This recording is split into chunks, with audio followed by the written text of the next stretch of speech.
ஒரு ஊரில் ஒரு அழகான இளைஞன் இருந்தான். அவனுக்கு அதே ஊரில் இருக்கிற ஒரு விவசாயியின் மகளை திருமணம் செய்து கொள்ள விரும்பினான். ஆகையால் இதை பற்றி அந்த பெண்ணின் தந்தையிடம் பேசி முடிவு பண்ணலாம் என்று நினைத்துக்கொண்டு அவரை போய் பார்க்கிறான்.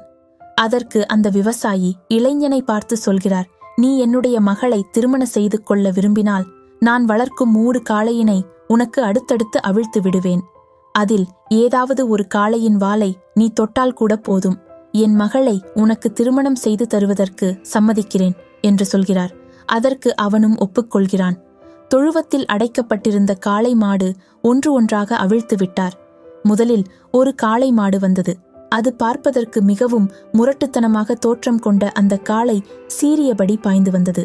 அதை பார்த்த இளைஞன் வாளை பிடிப்பதற்கு கொஞ்சம் தயங்கி அடுத்த காளையினை பிடிக்கலாம் என்று நினைத்து விட்டு விடுகிறான்.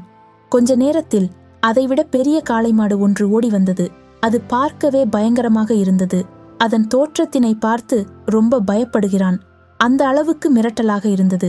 அவனை வந்து முட்டி மோதி கொல்கிற மாதிரி அந்த காளை மாடு பயங்கரமான கோபத்தோட ஓடி வந்தது.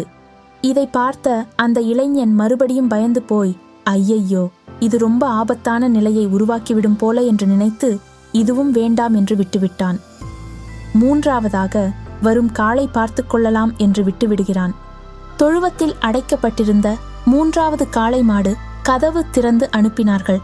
அந்த காளை மாடு வெளியில் வந்தது. வெளியில் வந்த காளை மாடு பார்த்து அந்த இளைஞனுக்கு முகத்தில் ஒரு சிரிப்பு கலந்த சந்தோஷம் வருகிறது. ஏனென்றால் வெளியே வந்த அந்த காளை மாடு பார்ப்பதற்கே ரொம்ப பலவீனமாக இருக்கிறது. எலும்பும் தோலுமாக இருக்கிறது. பார்ப்பதற்கே பரிதாபமாக ஓட முடியாமல் ஓடி வந்துட்டு இருந்தது. அவன் நினைக்கிறான், இந்த மாட்டை விட்டு விடக்கூடாது, கண்டிப்பாக பிடிக்க வேண்டும். காளை மாட்டை பிடித்தால்தான் நான் நினைத்தபடி அந்த பெண்ணை திருமணம் செய்து கொள்ள முடியும் என்று தயாராக இருந்தான். காளை மாடு அருகில் வந்தது. ஒன்றுமே புரியவில்லை அவனுக்கு. தாவி அந்த மாட்டோட வாலை தொட பார்த்தான். ஆனால் அவனுக்கு ஒரு அதிர்ச்சி காத்திருந்தது. அது என்னவென்றால் அந்த காளை மாட்டுக்கு வாலே கிடையாது. எல்லா வாய்ப்புகளையும் இழந்து கடைசியாக வாலில்லாத மாட்டுக்கு முயற்சி செய்து அந்த வாய்ப்பினையும் இழந்து விட்டான். நமது வாழ்க்கையும் இப்படித்தான். வாழ்க்கை நமக்கு பல வாய்ப்புகளை கொடுத்தும் கூட நாம் இந்த வாய்ப்பை நழுவ விட்டு அடுத்து வருவதை பார்த்து கொள்ளலாம் என ஒவ்வொரு வாய்ப்பையும் இழந்து விடுகிறோம்.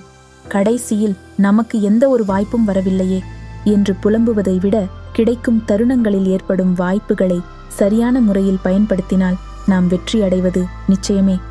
சில வாய்ப்புகள் எளிதாக தோன்றலாம், சில வாய்ப்புகள் கடுமையாக இருக்கலாம். ஆனால் எளிதானவற்றைக் கண்டு ஆசைப்பட்டு மற்றது எல்லாம் கடுமையாக உள்ளது என்று நம்பி கிடைத்த வாய்ப்புகளை தவறவிட்டால் அதில் வெற்றி பெறும் வாய்ப்பு இருந்தும் அந்த வாய்ப்பு மறுபடியும் நமக்கு வராது. ஆகவே வாய்ப்புகளை பயன்படுத்துவதில்தான் உங்கள் திறமை இருக்கிறது. இது போன்ற இனிமையான கதைகளை அறிந்து கொள்ள நம்ம சேனலை சப்ஸ்கிரைப் செய்து கொண்டு வீடியோவை பற்றிய உங்கள் கருத்துக்களை கமெண்டில் தெரிவிக்கவும். நன்றி, வணக்கம்.